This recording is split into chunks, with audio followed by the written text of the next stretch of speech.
And now, Detailing Success and PNS Double Black present the Renny Doyle Podcast, a podcast for blue-collar entrepreneurs. Hosted by the detailer of Air Force One and founder of both Detailing Success and the Detail Mafia, Renny Doyle. Good morning. How's it going? Well, calm before the storm. We got another series of storms coming in. Looks like it's starting to come in right now. Yeah, I was pulling up some. I was going to share. You sent me a really beautiful picture the other day, so I was going to share that with everybody. Yeah, that was from the top of the ski mountain. Got a few runs in. It's been awesome because nobody's been here. So it's like 1990 again. Crowds are small and it's been awesome. So it's businesses are hurting though, and I think they're doing a trial. They're going to open up the most remote route back up here, which everybody's fight. I mean, not everybody. Anybody with, I know businesses are hurting, but it's going to be a disaster. And we'll just wait and see what happens because, we got another storm coming in and this one's wet and it's going to bring shit down. So yeah. Anyway, hey, we got people from all over the place. Good. Thank you for, sounds good. But we've got, hey, Tommy, what's up, buddy? We got a lot of cool people. Puerto Rico's in the house. Dang. Southwest side of Chicago. I like it. Dom's in the house. Damn, Spencer. Do we rent or own our DI tanks? Well, here where I live, it's almost impossible to rent anything. You got to buy them. When we ran shops, we did both. We owned some in Dallas. We owned our DI tanks. Because it was real easy. And then in Idaho, we had to rent them. So it just depends on what's up. So good question. Thanks for the update on the sound. Thank you very much. Good morning. I got a couple people from Puerto Rico here. Frank, what's up, buddy? We can always count on Frank. Man. Yeah, Frank's always here. So let's jump into it, shall we? It's going to be fun. So permanent potential mode. What the heck does that mean? Successful. I always tell Diane when it comes to not just business, but most things I'm interested in life is I don't have an on-off switch, as I got a dimmer switch, and so I can take and dim down the light, or I can bring it up all the way. And so I think most people, a lot of entrepreneurs are that way. Is that we never really turn it off, and so the potential mode's completely always on. I think that if you're able to control that potential mode and be able to, again, dimmer it down when it needs to be, the thing I don't do is a lot of times when we go to Diane and I are having dinner at home after hours, I just don't. But I'm constantly somebody will say something on TV, or we'll be out to dinner and I'll hear a conversation and I'm just taking mental notes constantly. But that dimmer switch it's down. It's really low. And so, successful people never stop dreaming. We never stop. The idea mill's constantly going. We're constantly looking at opportunities. The other thing that a lot of people don't realize is that, especially in blue collar, especially in automotive blue collar, because it's kind of newer. The trades. My brothers are plumbers and electricians, and so they're in the professional trades, right? And detailing's gotten to the point where it is a professional trade now, but it's a youthful professional trade. Contractors know how to have fun. They know how to party. They know how to take and get out, and take the side-by-sides out and get away for a weekend and go on trips and vacations. And unfortunately, a lot of people in automotive blue collar, we don't. Is that all we do is grind and burn out. It goes hand in hand with one another. Where really, truly successful people know how to take that dimmer switch down on the business side, not off, because even when I'm out mountaineering or I'm skiing, is sometimes I'm on my horse. Sometimes when I'm relaxed and just centered, I actually have some of the best ideas, because it allows my brain, the cream rises to the top, so to say. Also, notice with successful people is that adventure, the sense of adventure, and in business, but outside of business too, is just in life is I've said it before, is they've got like this addiction to adventure and kind of edgy stuff, and I love edgy stuff. And so, and then a lot of people get bored really easy. So we're going to talk about all these things today, and how to kind of put yourself in that tournament potential mode, because a lot of people, they want to be there, but and a lot of people don't believe this, is that when you don't know how to control that dimmer switch, you're actually going to slow down your progress. You're going to actually slow down your success, or you're going to create this horrible life. And that's just my opinion. And that opinion comes from a wide 360-degree angle that a lot of people just don't have the advantage of having. And that's because of my ventures within, search and rescue, the military, and everything else, of seeing the backside of successful people that just have it on. They never turn it off, and really how miserable a lot of their lives are. And so we'll talk about that today. Now, small talk is we've had a wild couple weeks, especially here. We've gotten all this snow. It's made national headlines. We still have people in the West, really suffering, right? This week we're supposed to have an event here in Big Bear. We had to. Saturday is going to be we're having a distributor experience event with PNS, and the whole PNS team coming in, and then 12 members of our distribution team coming in to have an event here in Big Bear. But unfortunately, on the travel days, we've got this storm coming in. It's probably going to bring down a lot of rock fall and everything else. And so, unfortunately, we're going to have to reschedule that one because we just don't want to put people in harm's way. And so we've been busy around here. We've had some really cool stuff going on in the Mafia. We've got one of our members, Britt, that's doing a series right now to help people grow. We've got a brand new, we just had a meeting yesterday with our business guidance for newer people that are taking and kind of learning the dimmer switch, as they're learning how to grow during slow times and how to deal with being kind of broke, where they just don't have a lot of money coming in.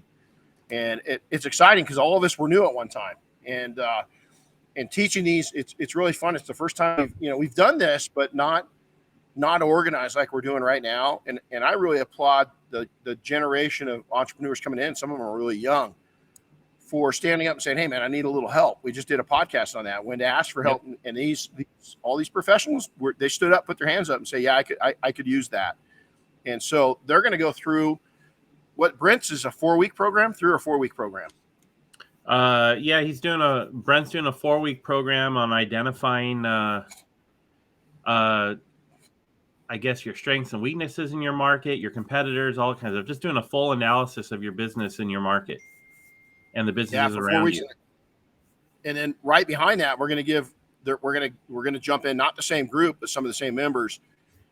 We're going to jump into another 4 weeks. We just had the first session, so we're going to go 3 more weeks with these folks, probably 4. We'll probably repeat this one because they're going to learn a lot in that first 4 sessions, and it's going to be a little different world in 4 weeks. We're going to be coming out of winter, going into spring. Some are going to be a little busier, and so we got just so many cool book club meetings are going on right now, where we're coming in and analyzing, as a group, going over books and so forth. And then we just did the pre-selection for Air Force One project, the 20th anniversary, this July. That just happened. We've had applications in from Mafia members for the last month, and we just closed out that, and we just went through and started IDing teams and team members, where to put them, our strengths and our weaknesses, and figuring out the personnel side of Air Force One, which is really exciting.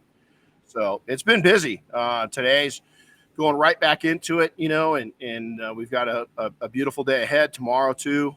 Try to go up while the crowds are little. I'm going to try to go up and get 10 runs in real quick with a buddy of mine. It's kind of cool. Is that it's old time Big Bear, because I'm meeting pals up there, and normally you can't even get. Right now Big Bear's been discovered. It's really tough to get up there. Tuesday, Wednesday is a little easier, but Mondays are crowded. Thursdays it starts getting crowded. Friday, Saturday, Sunday, Monday is just out of the question. You can't even ski anymore. So it kind of takes the fun out of it. But it's been really fun these last, couple weeks, is that, we're just meeting pals up there and skiing. And I got a video of this kid, friend of a friend, doing backflips with his snowboard. And that was pretty impressive. kid could board like you wouldn't believe. So hey, so let's jump into this permanent potential mode. You know, the moment I get up. So here's this just isn't. I've learned this from a lot of sources, and this has been this recipe that I'm going to share today. Didn't just pop into my mind. This wasn't my idea. Some of them things that I brought into it on my own, but now taking and being exposed to successful people for 25 years, and I'm talking super successful people, and when my idea of success, wealth versus riches is two different things. And so when I say successful people, I'm talking people that are self-reliant on themselves, that are happy in their marriage, happy in their lives. They've got enough, meaning they've got enough funds, but they keep growing. I watched one of my really good clients. He was my age when I met him. Now he's in his 70s, and he has just kept on. I mean, he skis, still up in Sun Valley. I got to talk to him just a couple weeks ago, and he is just still gobbles up business, and he gobbles up adventure, and he gobbles up fun, and his life is so full. And it has been, I'm sure when he was younger, 40 years ago before I met him, he's, in the learning stages and really cranking it out. But man, this dude has just learned to have more and more fun in his life. And what a testimony for all of us, and what a goal to set out. So this is from those items. So this is how I give myself an edge in life and business is by when you first wake up in the morning, these are the things that you want to do. The first thing that enters my mind, I love every day, is that whether I'm, don't have any people in town right now, whether I'm putting on a 5-day, whether I have a 1 day, we're going to do, I had a really rough time. Yesterday was one of the first times I've ever had to cancel. Actually, the second time I've ever had to cancel an event. And now I'm stressed out because we've got a 5-day next week. So we're really watching that to make sure that we're going to have a safe environment. But last night I had to get my head right before I went to sleep. I had to be thankful for, hey, we've got the technology to keep people safe now. I've got insight that other people don't have because of the military, and Diane works for the fire department, and we're using all these avenues to make sure, the last couple of weeks, that we are helping people that needed help, and now we're helping ourselves to make sure the people that we represent are safe. So the first thing in the morning when I wake up is, man, I'm 100% thankful. I'm just thankful. I wake up no matter what I'm going to do, and I'm excited about doing it, and I'm happy about being where I'm at. And I love what I do. I love where I'm at. I love where I live. I love who I'm living life with. I love the people around me. I don't have any excess, garbage in my life. I'm just really at a good spot. And so the first thing I do is be thankful in the morning. The second thing I do is I really meditate on that, and I really think about those things, and I concentrate on where I've been. And I'm so thankful of where I was. I'm so thankful of where I'm at, and I'm so thankful of where I'm going. And I envision, and I close my eyes right now because I envision what's going to happen in the coming hours, in the coming days, weeks, months. And I look out a little bit, and I kind of have a vision for my life of where I want to go. Most of all of that when I meditate is just being freaking grateful. It's all it is. And then I say, kind of got a ritual for prayer, and a lot of people think meditation and prayer is the same thing, and it's not. It's just completely different. Is when my prayers are just, I'm so thankful for everything. Last year was a tough year. I'm thankful for that, believe it or not. Yesterday, kind of a tough day. We had several things going on, and I just woke up this morning, and everything was okay. And I was so thankful for the people that I had in my life mainly, and the love I've got in my life. And it's just that I'm praying for those people. And then I read. Today was kind of a short read. I only did about 15 minutes. I'm really back into reading big time again. Then I got up and I ate. You got to start the day out, and you got to eat. And then I will do my workout after the podcast. So I've got my station already set up. I've got my workout already planned. I'll come back out. I'll do a little business for probably about a half an hour, and I'll go up and I'll get some joy in my life. And for me today, that's going to be a little skiing, 8 to 10 runs, and I'm done. And so you've got to start your day out and listen. It sounds like a busy morning. It is. And so there's mornings that this morning I was up a little late. I was up about 5:45. That's kind of late for me. Usually, since really the first of the year, I'm usually 5:15, 5:30. I don't turn my phone on, though. Matter of fact, my phone's on Do Not Disturb, and it's on private mode, I think, until 7 a.m. It doesn't even turn on until then. And so it is a hectic schedule, but once you get used to that, it just flows. Now, usually I have my workout already done, but this morning I spoke with my brother a little bit. I spoke with our daughter that's going down the hill. So I had some other things going on that were good things. And so in the morning, I don't let bad things enter my mind, because there's going to be those challenges. Yesterday was one of them where I had to deal with challenges, and that's just going to be factual. That's part of life.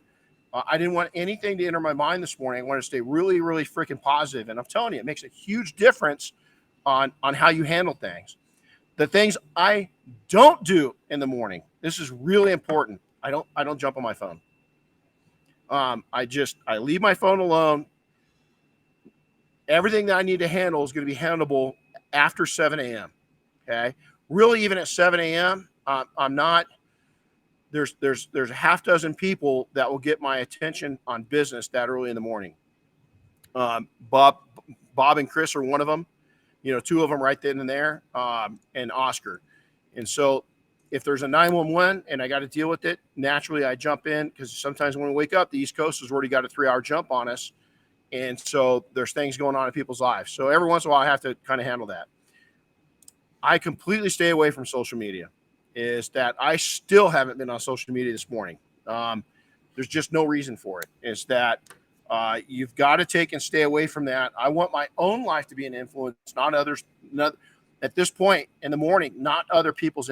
I just want my focus on what my life needs to be for the day, what my time is dedicated to for the day, and making sure that I've got 5,000 connections on Facebook. We've got, combined with our accounts, is 30 or 40,000 people on Instagram. I'm going to go on and give condolences today. Is somebody, probably several people, lost people overnight or in the last couple of days. And that I hate to see other people's pain, right? But I can't get that first thing in the morning. I can't let that feed me. Is that I got to get my own life in order, and I've got to get my own brain ramped up, and I got to get my emotions in control, and then we move on. So the other thing that I do is implanting. Now, this is crazy. A lot of people think this is absolutely nuts. And I heard Oprah Winfrey talking about this for years, and I thought she's crazy. And then as I started studying it, and just probably 4 or 5 years ago, in the last 4 or 5 years, is I've had other really successful people share this. And I think it wasn't shared by a lot of people before this, because there's people like I did thought people were nuts when they talked about it. And I'm going to tell you, it's not. And so implanting goals into my mind is I vision where I want to be. Oprah Winfrey always talked about this. There's several other people that Ed Milet talks about it a lot. Is I want to see my life as I'm building it. I want to be able to envision it. Now, one of the tricks that I use is my wife is superhuman to me. She's everything in my life. Almost 30 years together. There's days that, each of us have a ditch dug with the shovel ready to go shove the other one into the hole. But we've got almost 30 years together.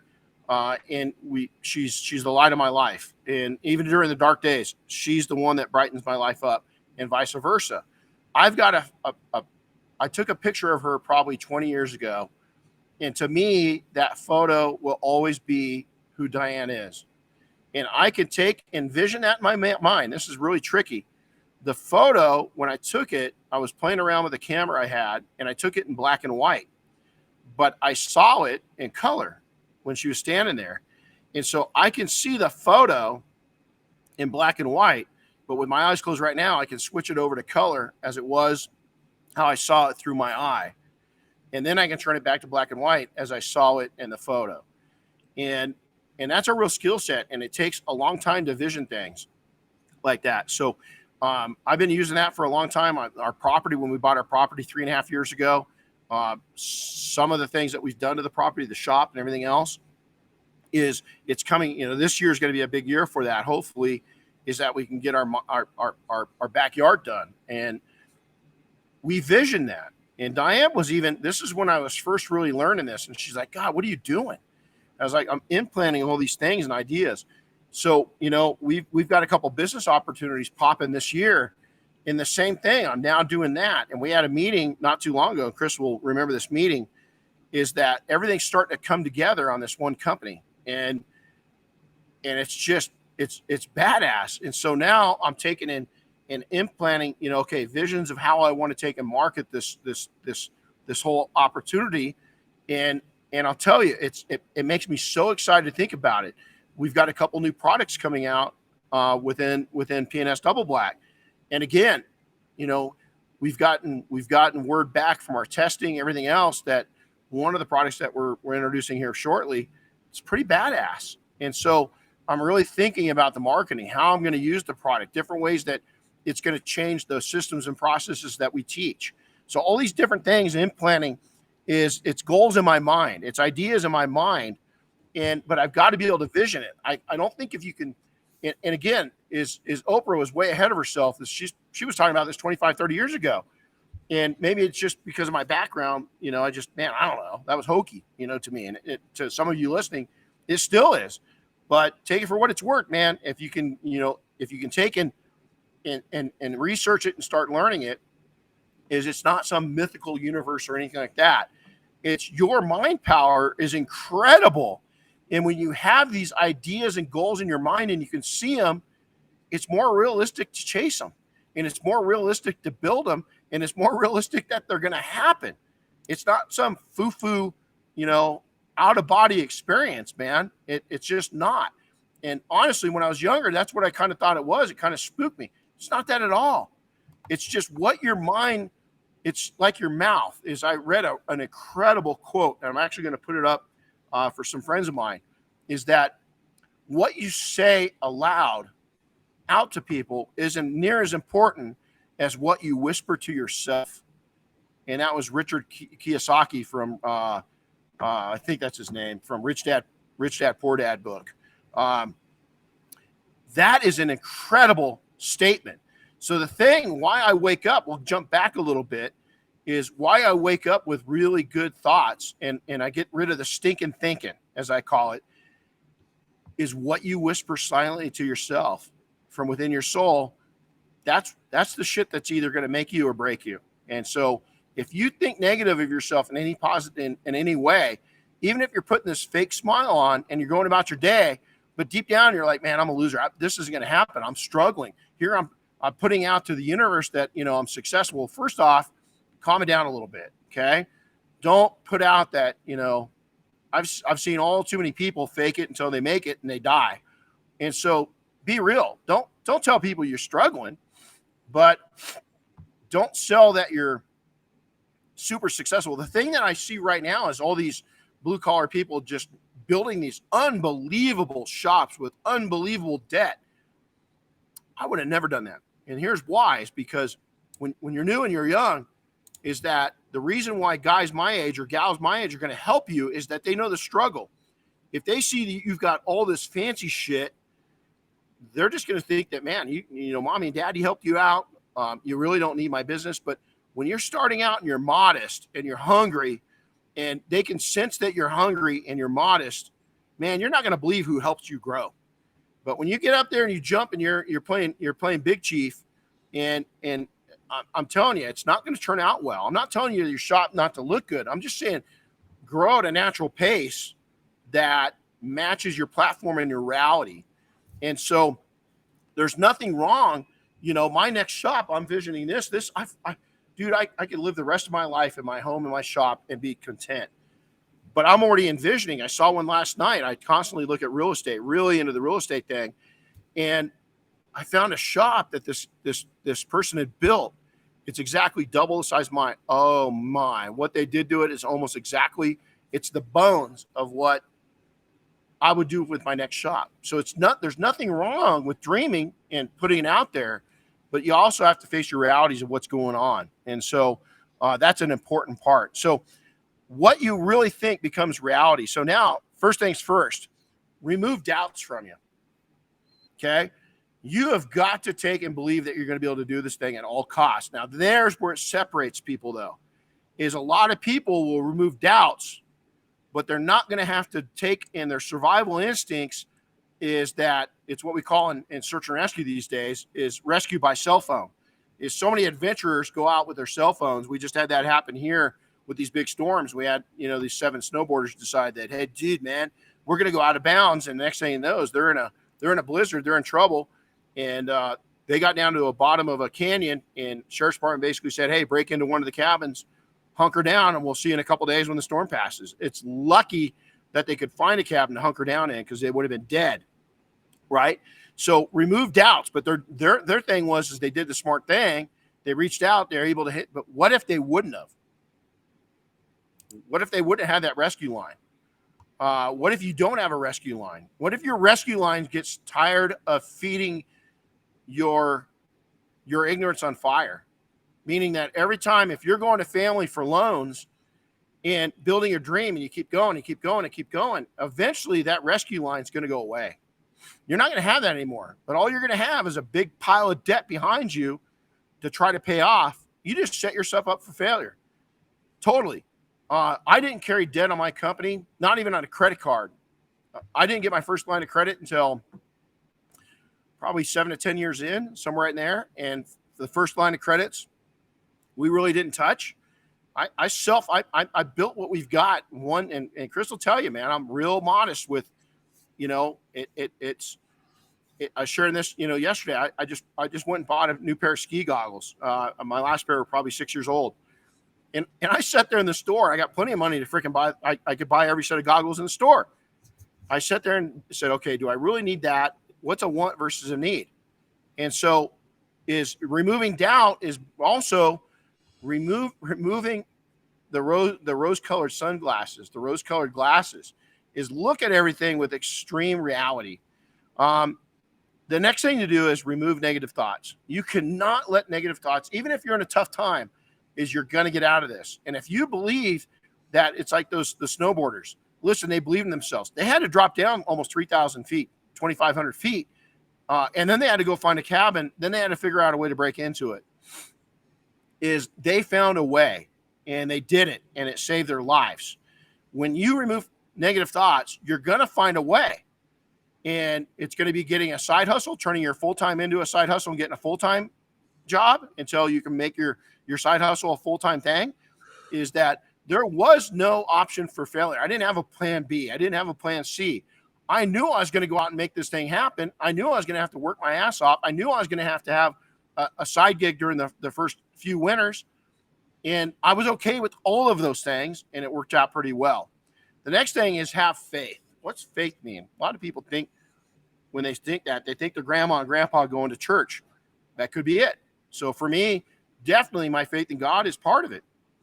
But aside from that is our the spirit inside of us, is the God inside of us, the God that built us in my mind, is that you have to have God put faith into yourself. And you can either have faith or lose faith or not have faith in yourself. You have got to believe in yourself that you're capable. But you don't want to over believe in yourself, and you want to be real. And so you've got to have that faith in yourself. You've got to have faith in your abilities. Now, if you don't have many abilities, maybe you're young or you're coming out of a long career and you're getting into something new, is you got to build those abilities up. And you got to realize that no matter what your platform, no matter what you did before this, is you're starting new again. Is that you're starting at ground zero. The thing that's going to propel you, though, is that your life experiences are going to, if you're very real with yourself and you have faith, is even though your abilities right now may be at ground zero, if you allow your life experiences to work for you and you humble yourself and you're ready to go back to ground zero, is you're going to excel a lot faster than the average person because you've got a lot more life experiences there. The next thing is having faith is in your relationships. And I can tell you right now, happy spouse, happy life. So there's a saying, happy wife, happy life. That is so true. you have got to take, and the most important relationships to you is your family.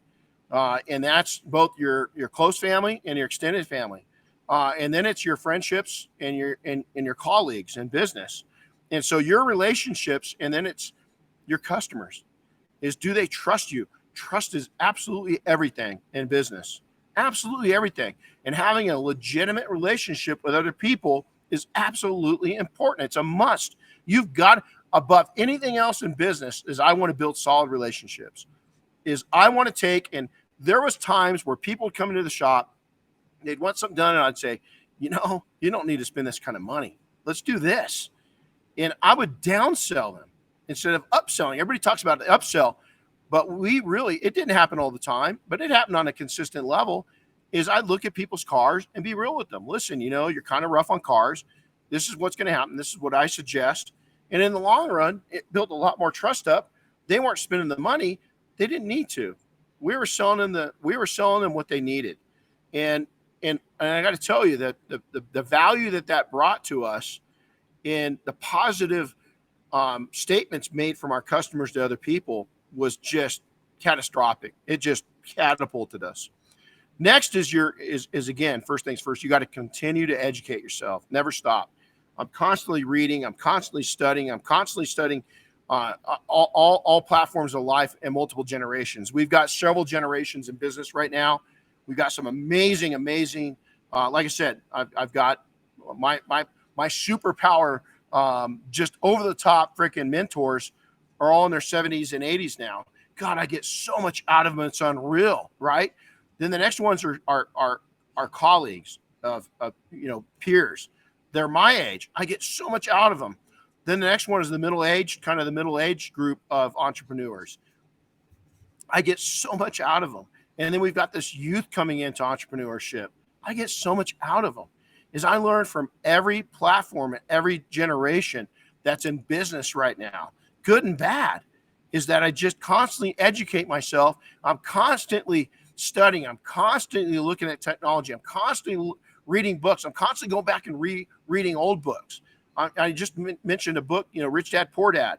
God, I read that 30 years ago, almost 30 years, got to be close to that when that book came out. I just read it again. It's incredible. The original version of it. It's incredible. Art of War. I've got a condensed version of Art of War that my oldest daughter Ryan gave me years ago. Is that I'm going to start that next. I'm going to read through it. It's just Art of War is a big mega book. So what she did is this condensed version has just got kind of the best of the best. Absolutely freaking love it. I just love it. And then lastly, first things first, is create healthy habits. As I mentioned mine earlier, is getting up with the right attitude, is having a little time to really concentrate and really just meditate on what my life is and how thankful I should be for everything. And then, spending some time in prayer for me is huge. It's absolutely huge. Why do I meditate before prayer? Because I found that when I meditate and I kind of really concentrate, and you could call it just concentrating on my life around me, is I find out some things that I might be struggling with a little bit when I have my quiet time to myself. And those are things that I can take and really chat with God at and say, hey, dude, I need patience, man. I need to be patient with this person. Or, I need you to help me set boundaries with this person. Usually the things I need help with are things that I want to make myself better at, that maybe I've got a weakness, or I want to do better with people. And so that's a lot of my meditation. A lot of my prayers go to that. So now is dreams. I love this. Dreams and goals, the life and business you want. Can you vision them? Can you really seriously vision your life and dreams? So here's something that I really concentrate on. How do I want to make my wife's life better? And we recently, I was just talking to her this weekend, and we recently made a change in Diane's life, a big one. And I've seen her really settle in the last 10 days. I've just seen my wife grow so substantially. And I was talking to her, and she's so happy. And I'm so happy that I played a little tiny part in allowing her to grow as a person. And so my visions, that was so awesome. our properties. I'm really into real estate, and this property we've had 3 properties up here, and it's just, I love to vision what it's going to look like in the future of what I could build out, but also how it would take and play out with the people around me having that property. And then our way of life, how we're living now and how we're going to live, in the immediate future, in the next year, and then looking out 4 or 5 years. Living the good life. What do I mean by that is, Diane and I are real simple, is that, I told you, ski goggles, is I contemplate everything I purchase, is that I just don't need, I've got everything I really, really, really need, is that there's a lot of wants out there, and I've gone through different chapters of want. And right now I'm just at a chapter of solitude. I'm very happy where I'm at and what I've got. I just don't need stuff. And so living the good life is that we're going out to dinner every night. Probably won't now because it's going to start getting crowded again once they open up, but probably by, in the next couple of weeks, we're going to take, in the next several nights, we're going to go out and enjoy the local restaurants because they've been slow. We're tipping 100%. These are all restaurants that we know the staff. We deal with them all the time. Their tips, they live on tips up here. We're a resort community. And so we're really concentrating on helping others right now. Why? Because they help us. When we have clients come in, they treat us so good. The hotel that we put our students in, the restaurants that we enjoy, the restaurants we buy meals from, we want to support them. So that's what we're living right now. The good life to us is going out camping, spending time with my wife, Diane, spending time with our dogs, spending time with our horses, spending time with our kids are pretty much all grown. We got one at home. They're all independent. Is that when they can fit us in, we love it. And we don't push our way in. We just kind of let that happen. And then helping others. A big part of my life has been giving back. I always talk about is so many businesses just withdraw from their community. They're constantly taking withdrawals. They're constantly making a living. They don't put anything back into the community. And I'm not talking about donating money. I'm talking about donating your time, is helping others. A big part of my life has been search and rescue since I was a young man. I mean, really young, 30 plus years of going out and helping fellow, people, citizens. That's a skill set that I've got and I love. And now I incorporated a dog into it at one time. Now I've got my horse involved in it.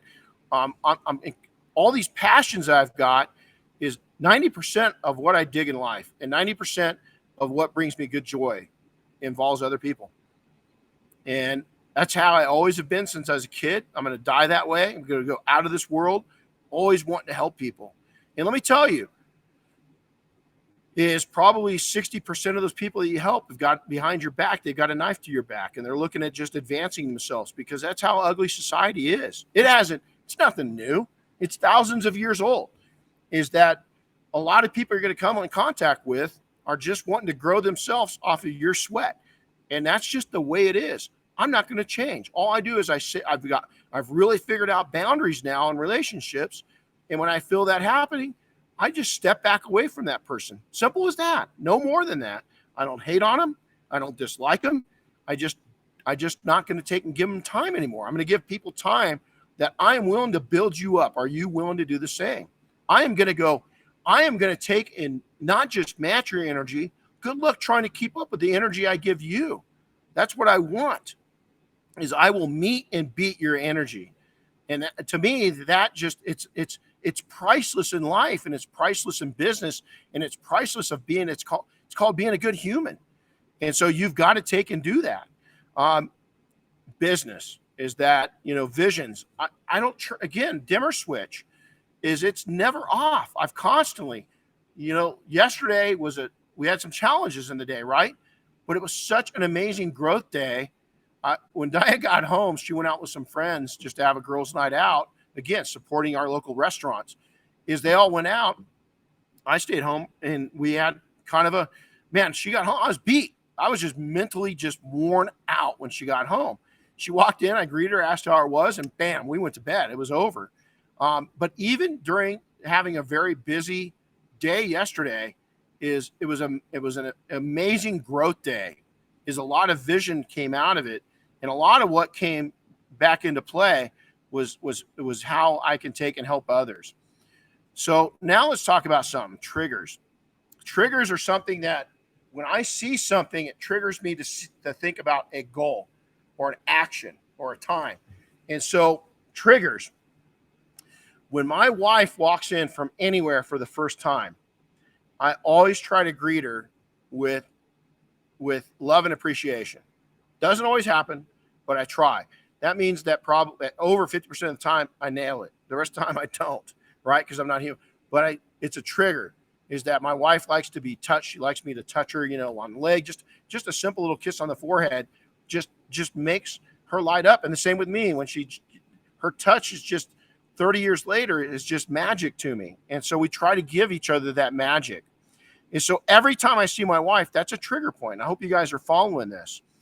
My home, especially our kitchen, believe it or not, we my family, we didn't have a lot, but what we did have is on select holidays is that we cooked, and socializing in the kitchen is, I grew up coming through with my grandma is I was in there on Christmas, New Year's, Easter, is that we just cooked. On birthdays, we cooked.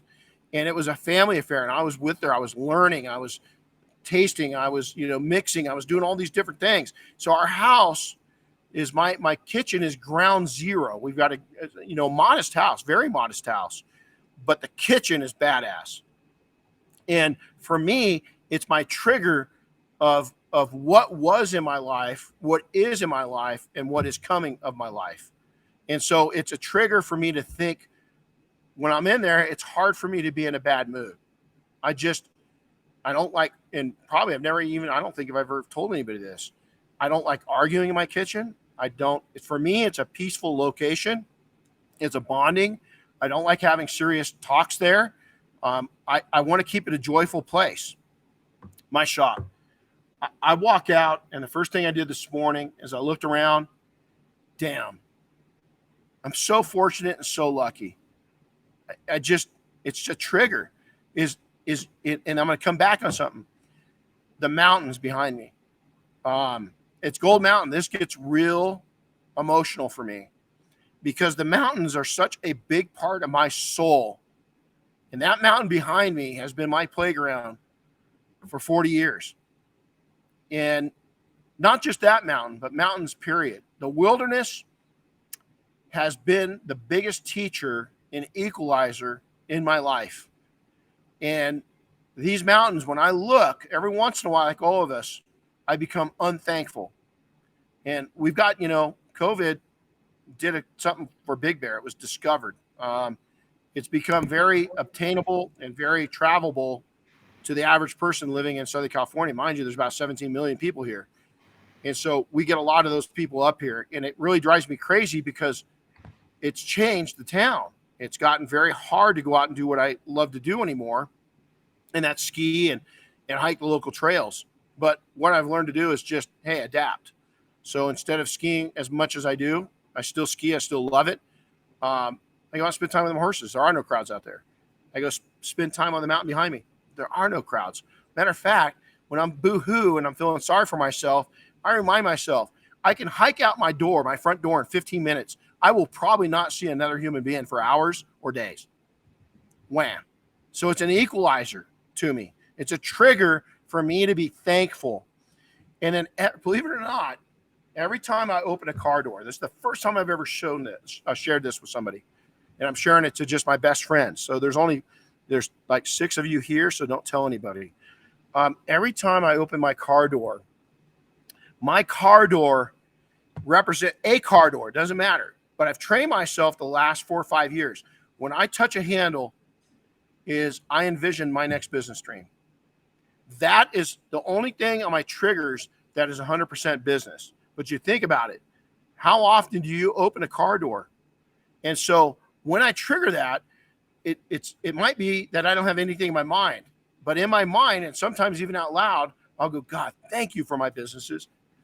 Thank you for allowing me to be self-reliant so I could see important events with my kids. Thank you for the friendships I've made. It might be something as easy as that, but so important. Thank you for Chris. Thank you for Oscar. Thank you for the Mafia. Thank you for PNS. Thank you for the Phillips family. Thank you for Team Double Black. Thank you for all the different manufacturers that we work with. You look around the shop and all the signs. Thank you for software. It might be something silly, but those silliness, it means something. So every time I touch a car door, I'm not kidding you, I don't touch a car door without it triggering a business thought. And it took me a while to train myself, but now I cannot open, and it might be just a 3-second thought, but it's a trigger. And that's what I mean by a dimmer switch, is that I've taught myself to be very, very disciplined. And discipline is the key on all of this of being in potential mode, permanent potential mode. Say that fast 3 times. And so living the moment, this is one I really struggle with, but I'm getting really good. Last year's hardships, the last 24 months. Let's just go back. Let's say, because I'm not gonna include 2023 in that, because we're starting to get healthy in 2023. 21 and 22, were hardship years. There's some shit that went down that just wasn't cool, right? It just wasn't cool. Those years, actually, especially last year, especially what I went through in the summer, man, living in the moment. And I had something yesterday that went down, and I'm not going to share it publicly right now. It was something personal. It was something cool, but not cool. When I got done with that situation, I learned, holy shit, I think I've got this. I'm living in the moment. Finally, I think I've got this to where don't have it mastered, but I'm doing, for the first time in my life, I'm doing really good at enjoying just what's in front of me. Where I see this happening is, I think we've got a youth right now coming up that does a lot better job than that. I think that we got a lot of young people that are doing a lot better job of living in the moment than we do. And so I let those people that I come across, that doesn't matter what generation you're from, I let those people influence me. And I really dig the living in the moment. It's a really hard thing to do, because, again, dimmer switch is that I don't do well with that. Is that, I had some challenges in my background, and I don't mean criminal or anything else. I just had not a real easy. I got to be careful the way I say this. Other kids wouldn't have fared out so well if you would have taken them out and put them in my environment. I was fine. But as I've grown, I realized, oh shit, that was tough. I'm so thankful I made it through. And my brothers didn't come through so easy. They had a little rougher. I used to think I had it rougher than them, but honestly, they had it a little rougher than me, and I'm thankful. So living in the moment is a big part of it. Next is, don't compare yourself. My dreams are all about my goals, not others. I don't want what others have, and they can't have what I have because it's mine. Simple as that. I have, it's been real hard. I've got billionaires that are customers. You go pick them up, and they get out of their private jet and they jump into their 911 GT3, and they drive to their 20,000 square foot home. It sounds nuts. The 911 I'll take. I'll take a Cessna single engine plane. I'll take a helicopter, an MD-500. I still dream that way, but I don't want what they've got. Theirs is theirs. I've got to go take and build my own.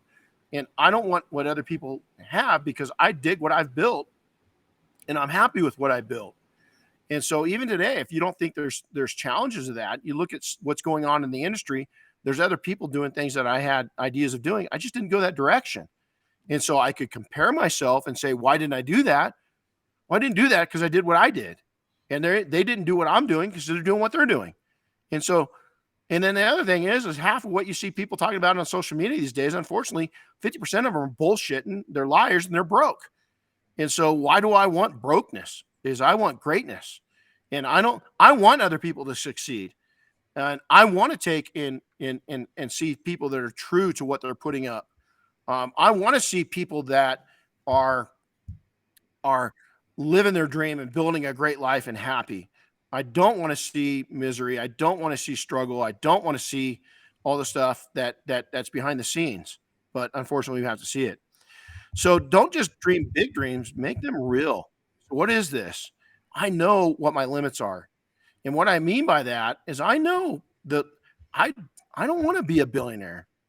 I've been around them. I know what they've given up. I was on a show, Undercover Billionaire, a great soul, a great guy, the host. He gave up a lot to get where he's at. He gave up a tremendous amount to get where he's at. And I just, his road was not easy, and he's something I'll never be, but I've got things he'll never have. And so I'm good with that.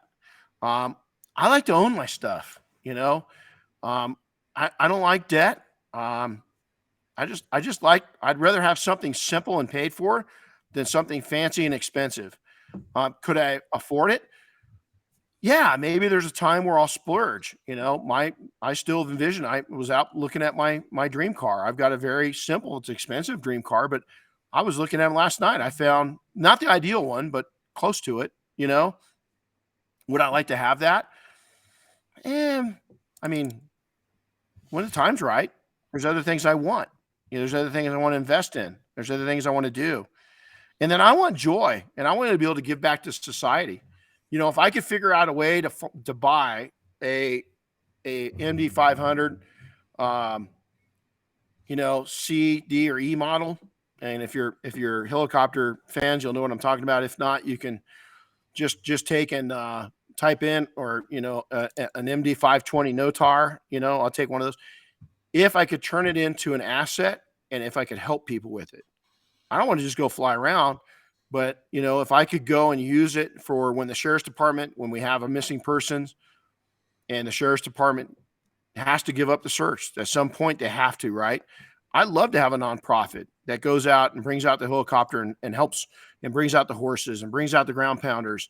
And we continue to look for that family's loved one that's missing, because government can only go so much and the budget's there. I'd love to build that up. That's my dream. That's what I get into for, you know, doing that. So lastly, dream, vision, plan, execute. This is something that I created in my mind. I don't even know how long ago, 40 years ago. I've been saying this to myself, dream it. Never stop dreaming. My dreams are very realistic. To some, they're far-fetched. Matter of fact, going back when I sold my first detailing company, my dreams were very unrealistic. And it became evident very quickly that they're unrealistic.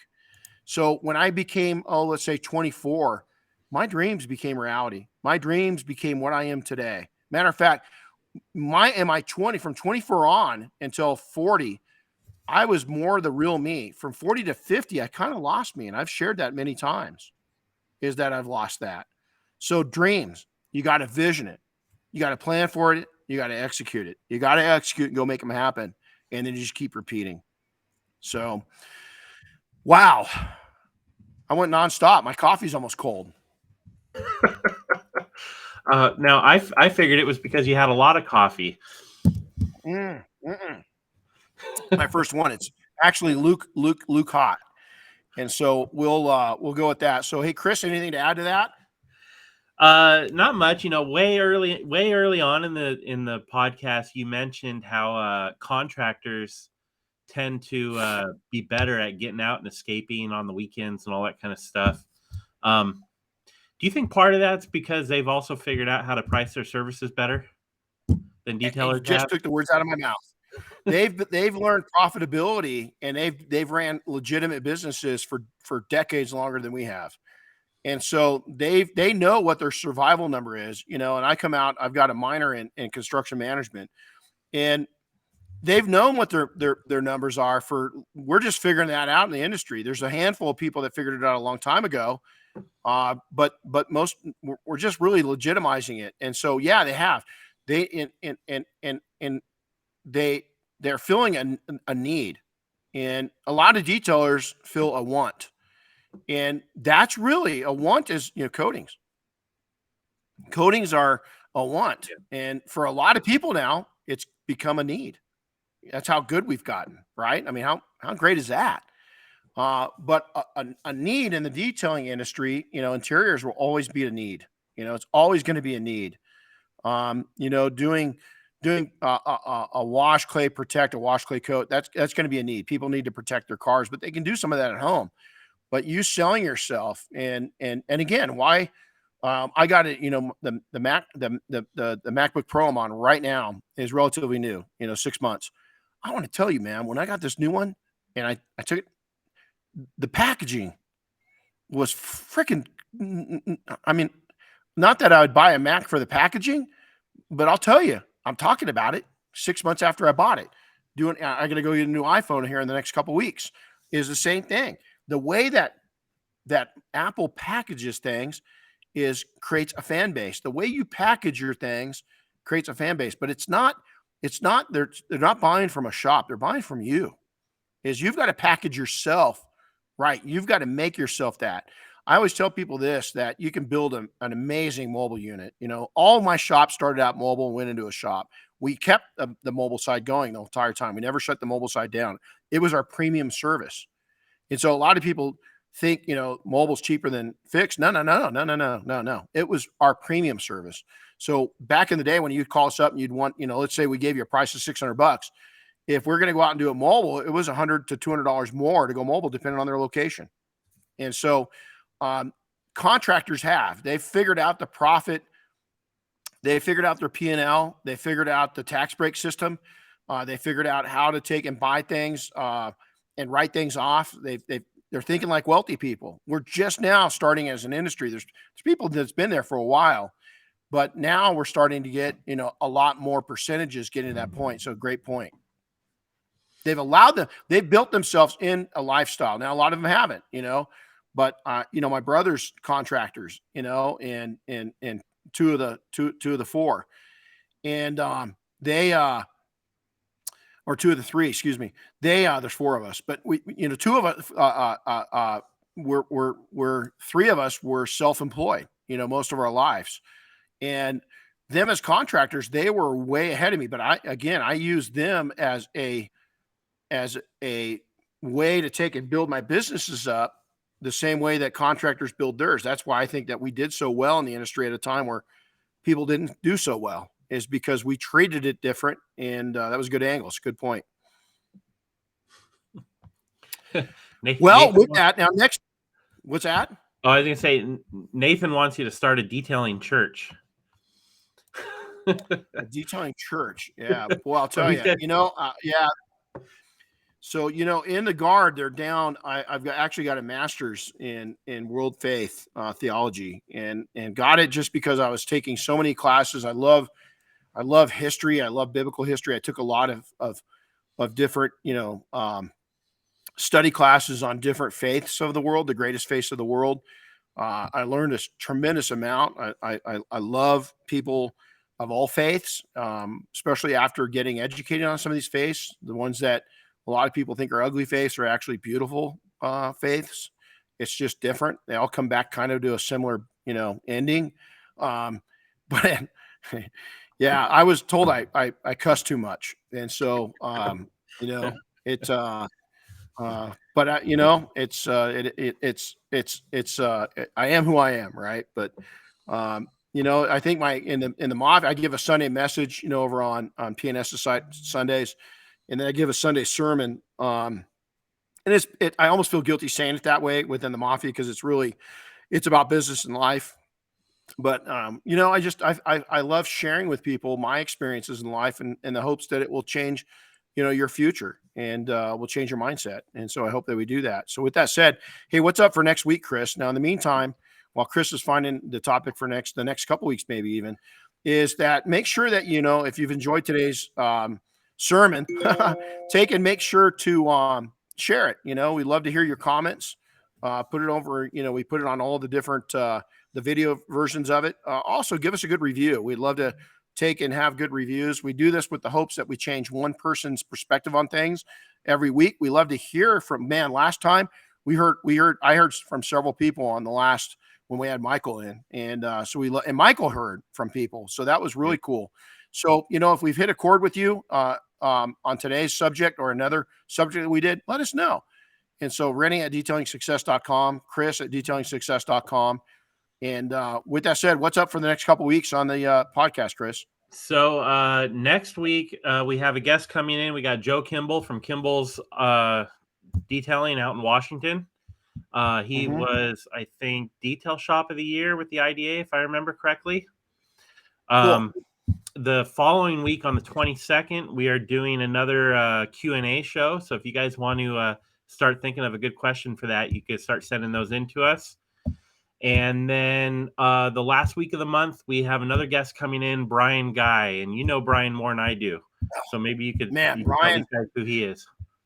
You know, Brian, I'll put it this way. Brian's just one of these great humans. I mean, he's had some struggles. I'm sure he's going to share that with us. He's been a detailer. He builds custom leather hats and leather goods now too, aside from detailing. He is just a human that's gone through some shit in life that loves to give back. And I'm really excited because his spirit and everything about him is just so powerful and so humble and so real that we've been trying to do this for a while, is to get Brian and I together. And we met years ago. We've shared some tears, we've shared some laughs, we've shared some good times together, and I'm really excited to bringing him on. He's a special soul. You know, Joe Kimball, the same thing. I can't wait for him to share how they, you know, their journey, you know, of owning a shop. And so, you know, we're reaching out to people and bringing a lot more different people on, and it's exciting. It's exciting. And then the Q&As are always fun because some of the questions are pretty amazing. So, oh yeah, all right, questions are always amazing. Yeah. All right, man. Well, hey, you guys all have a powerful rest of the week, and go out and do something nice for somebody today. God bless you all. You guys take care. We'll see you next time. Adios, guys. Thanks for listening to the Renny Doyle podcast, brought to you by Detailing Success and PNS Double Black. Listen to new episodes weekly, and be sure to subscribe on Apple Podcasts, Spotify, or wherever you get your favorite podcasts. And don't forget to share with your friends and colleagues.